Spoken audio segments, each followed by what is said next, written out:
दक्ष news, सामान्यांच्या हक्कासाठी नेहमी दक्ष.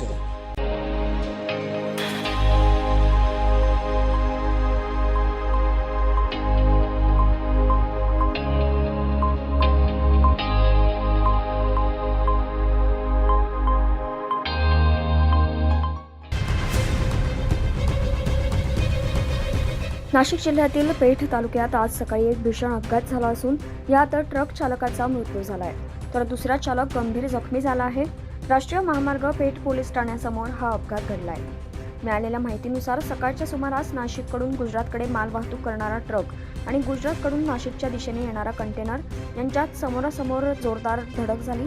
ही धडक इतकी तीव्र होती की कंटेनर रस्त्याच्या कडेला उलटला, तर ट्रकचा चालक वाहनात अडकून गंभीर जखमी झालाय. घटनास्थळी उपस्थित असलेल्या स्वच्छता कर्मचाऱ्यांनी प्रसंगावधान दाखवत जेसीबीच्या सहाय्याने अडकलेल्या चालकाला बाहेर काढले आणि तातडीने पेठ ग्रामीण रुग्णालय येथे उपचारासाठी दाखल केले. प्राथमिक उपचारानंतर दोन्ही जखमींना पुढील उपचारासाठी नाशिक जिल्हा रुग्णालय येथे हलवण्यात आले.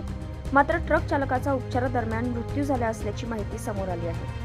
अपघातानंतर काही काळ वाहतूक विस्कळीत झाली होती, मात्र पेठ पोलीस ठाणे यांच्या पथकाने तात्काळ घटनास्थळी धाव घेत वाहतूक सुरळीत केली. दरम्यान अपघातातील जखमींना मदतीसाठी धावणारी रुग्णवाहिका ही तब्बल 3 तास उशिरा पोहोचल्याने नागरिकांमधून संताप व्यक्त केला जात आहे. तर या अपघात प्रकरणी पेठ पोलीस ठाणे येथे गुन्हा नोंदवण्याची प्रक्रिया सुरू असून अधिक तपास करण्यात येत आहे. तसेच रुग्णवाहिका सेवा सुरळीत करण्याची मागणी नागरिकांमधून जोर धरू लागली आहे. विनोद सहाळे, दक्ष न्यूज, पेठ.